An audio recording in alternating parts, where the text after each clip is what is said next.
नमस्कार, मैं हूं देवेंद्र। आप देख रहे हैं पंजाब केसरी टीवी चंडीगढ़। 3 कृषि कानूनों को लेकर जहां केंद्र की और प्रदेश की सरकार का विरोध हो रहा है, तो वहीं सरकारें लगातार ये दावा कर रही हैं कि फसल की खरीद एमएसपी पर होगी और किसानों को फसल का भुगतान समय पर किया जाएगा। लेकिन सरकार के इन दावों की मंडियों में पोल खुल रही है। किसानों को समय पर फसल का भुगतान नहीं मिल पा रहा है।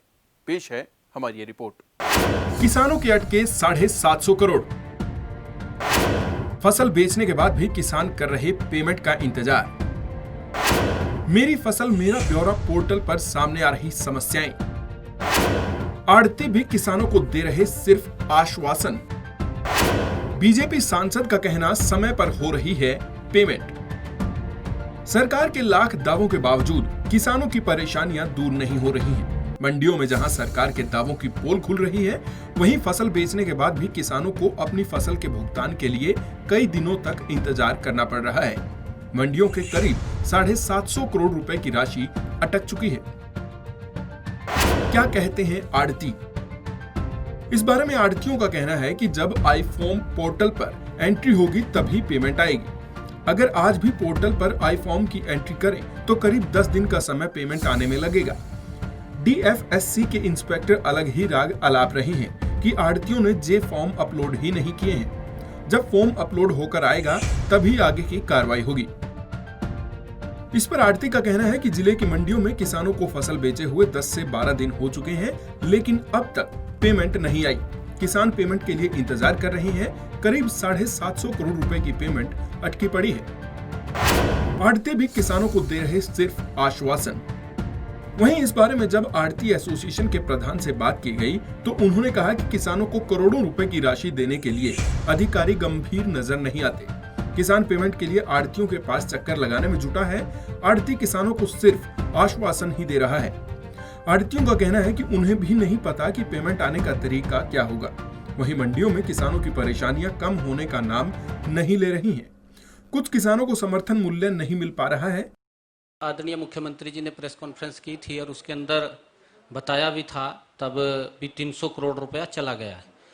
ऑनलाइन सिस्टम है और जिस सिस्टम से नीचे से फार्म आ रहे हैं उस हिसाब से पेमेंट जा रही है। किसी किसान की कोई पेमेंट नहीं रुकेगी। हमने पहले भी कहा किसी किसान का कोई फसल नहीं रुकेगी। एक एक दाना सरकार खरीदेगी और एक एक पैसा उसका देगी। किसी प्रकार की कोई भ्रम में रहने की जरूरत नहीं है। परंतु ये जिस प्रकार का झूठ फैलाया जा रहा है, जिस प्रकार से झूठ बोल करके बरगड़ाया जा रहा है, ये निंदनीय है। क्योंकि आज का जो विषय था, मैं और बातों में नहीं जाना चाहता। आज हमने जो बात रखनी थी कि जो लोकतंत्र के अंदर व्यक्ति अपनी बात रखता है, वो बात रखने का जिस प्रकार से कांग्रेस के डायरेक्ट पदाधिकारी आगे, कांग्रेस के लोग आगे, वो निंदनीय है। अपनी बात रखें, वो जहां मर्जी रखें। वहीं उन्होंने ये भी कहा कि कुछ किसानों को समर्थन मूल्य मिल पा रहा है, जबकि अधिकांश किसानों को समर्थन मूल्य के लिए जद्दोजहद करनी पड़ रही है। मेरी फसल मेरा ब्यौरा पोर्टल पर भी आ रही समस्याएं।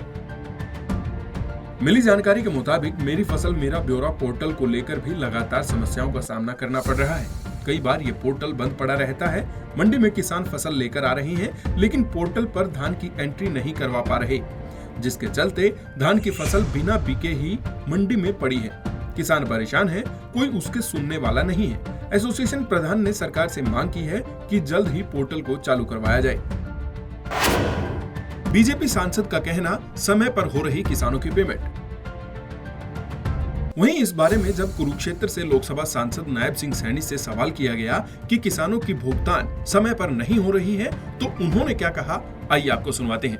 बहरहाल किसानों का हितैषी होने का दावा तो हर पार्टी करती रहती है, लेकिन इस दावे पर कौन खरा उतरेगा? बहरहाल किसानों का हितैषी होने का दावा तो हर पार्टी करती रहती है, लेकिन इस दावे पर कौन खरा उतरेगा, ये देखने वाली बात होगी, क्योंकि किसानों की समस्याएं लगातार बदस्तूर जारी हैं। पंजाब केसरी टीवी चंडीगढ़ के लिए देवेंद्र रूफुल की रिपोर्ट।